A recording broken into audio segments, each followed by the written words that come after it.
নমো নমঃ সুপ্ৰভাতম শ্ৰীমদ্ ভগবদ গীতামৃত। আজি শ্ৰীমদ্ ভগবদ গীতাৰ বিশ্বৰূপ দৰ্শন নামৰ একাদশ অধ্যায়ৰ ৪৪ সংখ্যক শ্লোক। এই বিশিষ্ট শ্লোকফাঁকি হৈছে এনেধৰণৰ: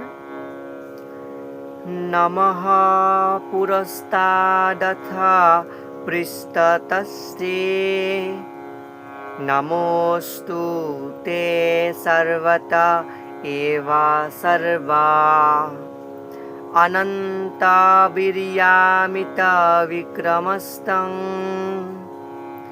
সৰ্বং সমাপ্নোসি ততোসি সৰ্বঃ।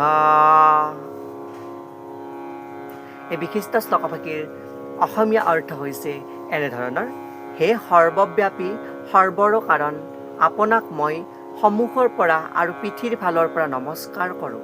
আপোনাক ময়েই সকলো দিশৰ পৰা নমস্কাৰ কৰোঁ। আপুনি সীমাহীন শক্তিৰ আৰু অপাৰ বিক্ৰমৰ অধিকাৰী। আপুনি সকলোকে আৱৰি আছে আৰু সেইবাবে আপুনি সৰ্বকাৰণ বা সৰ্ব বুলি কোৱা প্ৰসংগত সখা অৰ্জুনে ভগৱান শ্ৰীকৃষ্ণক প্ৰশংসা কৰি এই বিশিষ্ট শ্লোকফাঁকিৰ ৰূপত বৰ্ণনা কৰিছে।